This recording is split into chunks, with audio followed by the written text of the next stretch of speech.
3936번님께서 보내주신 문자인데요. 종목은 한국내화이고요. 3,800원에 비중은 15%. 지금 수익 중인데요. 목표가를 얼마로 봐야 할지 알려주세요라는 질문을 보내주셨습니다. 자, 한국내화 3,800원에 매수하셨고 오늘 종가가 4,970원, 오늘 상한가로 마감을 했습니다. 오늘 가장 강하게 움직였던 테마인 페라이트 관련주로 섞여 있는 그런 종목인데요. 이번에 이제 테슬라가 전기차의 히토류 대신 페라이트 사용할 수도 있다라는 소식 때문에 굉장히 또 급등을 하고 있습니다. 전문가님, 이 종목 오늘 상한가로 마감을 했는데 목표가 어느 정도로 잡아보면 좋을까요? 네, 한국내화 같은 경우에는 일단 오늘 상한가에 들어갔기 때문에 뭐 추세적으로 볼 때는 더 이어질 거라고 보고 있습니다. 그래 내일 만약에 변동성이 보인다면 내일 뭐 일단 갭 상승을 한다든지 해서 조금 밀릴 수도 있고 꼬리를 조금 달게 되면 현금 하시는 쪽으로 생각을 하시고 또 뭐 계속 가진 않겠죠. 그렇기 때문에 눌렸었을 때 다시 재진입하는 것도 볼 수 있을 거라고 생각이 되고요.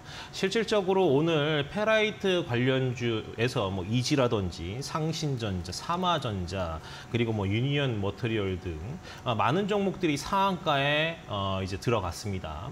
그런 종목들을 볼 때 실질적으로 오늘 아침 일봉 차트, 분봉 차트를 본다면 이제 좀 전에 말씀드렸던 종목들은 급등을 해서 올라가는 그런 모습들이 좀 많이 나왔어요. 근데 이제 한국내화 같은 경우에는 실적까지 동반을 하고 그리고 이런 사업에 대한 이런 사업성까지 갖추고 있기 때문에 실질적으로 오늘 꾸준하게 올라가서 상한가를 찍은 그런 종목이라고 좀 보셔도 될 것 같습니다. 실질적으로 한국내화 같은 경우에는 이제 내화물 전문으로 하는 그런 기업입니다. 내화물이라고 하면 이제 고온에도 견딜 수 있는 뭐 이런 자재들을 생산을 하고 있는 그런 기업이라고 하면 보시면 될 것 같고요. 그리고 이제 자회사로 건설업까지 좀 진행을 하고 있는 그런 상황입니다. 모회사가 이제 후성그룹이면서 후성그룹 같은 경우에는 뭐 이제 범현대가의 뭐 가족 일원이라고 좀 보셔도 되겠죠. 그리고 이제 주요 주주가 62%를 보유를 하고 있기 때문에 뭐 유통 물량들도 많지 않은 그런 모습이라고 좀 보시면 될 것 같아요. 실질적으로 내화물의 이제 주 재료는 세라믹입니다. 사실 이제 세라믹이 재료가 이 페라이트라고 조금 보시면 될 것 같은데, 그러니까 세라믹으로 사업을 하고 있는 기업들 같은 경우 이 페라이트하고 연결이 좀 깊다라고 보시면 될 것 같아요. 실질적으로 이제 내화물 시장 같은 경우에는 과점인데 한국내화가 이 과점의 이 독보적인 위치에 차지하고 있고, 왜냐하면 이제 건설 현장이라든지 뭐 어느 현장에서 필요로 하는 이런 제품들을 오더를 내리는데 거기에 맞춤을 통해서 이제 내화물들을 공급을 하고 있기 때문에 그 부분에서는 굉장히 좀 이제 선점할 수 있는 과점이라고 좀 보시면 될 것 같고, 그리고 이제 내화물 같은 경우에는 기존적으로 하고 있었던 이런 이제 캐파라든지 공급처라든지 확보가 되어 있는 부분이기 때문에 뭐 함부로 이제 새로운 신생 업체가 들어와서 시장을 파이를 뺏어먹는 것 자체가 좀 시간이 굉장히 오래 걸리고 굉장히 살아남기가 어려운 그런 구조로 되어 있기 때문에 한국 내와 추가적인 성장은 계속 좀 나올 수 있을 거라고 생각이 됩니다.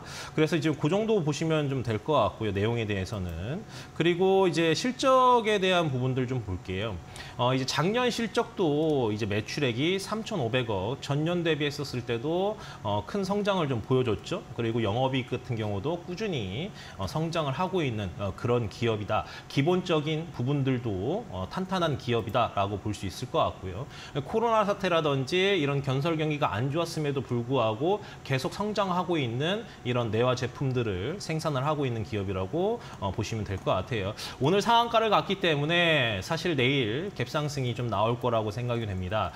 이제 이지라든지 뭐 유니언 머터리얼스, 뭐 삼화전자 뭐 이런 기업들이 먼저 상한가를 좀 가졌고, 아무래도 내일 아침에 슈팅이 한 번 더 나온 다음에 갭상승을 떠서 시작을 할 텐데, 만약에 오늘 FOMC로 인해서 증시가 조금 이제 밀린다라고 하면 윗꼬리 달고 내려올 가능성도 있거든요. 그렇기 때문에 짧은 시간 안에 급등을 하면서 수익률을 많이 확보를 했기 때문에 뭐 이제 한 5,500원 선 이 정도 선에서는 저는 현금화가 좀 가능할 거라고 생각이 되는 부분이기 때문에 현금화를 하시고, 왜냐하면 이게 순환매 채널 계속 좀 돕니다. 그렇기 때문에 어찌됐든 페라이트가 부각된 것도 테슬라 때문에 부각이 된 거죠. 그렇기 때문에 실질적으로 이 사업성이 지금은 이제 테마로서 작용을 하고 있지만 이런 부분들이 과연 사업적으로 2차 전지 쪽하고도 연결이 될 수 있는 부분인지 그 부분까지 좀 체크를 해야 되거든요. 그렇기 때문에 단기적으로 좀 급등이 나온 만큼 눌림목이 좀 나올 때 현금화를 하시는 쪽으로 생각을 하시면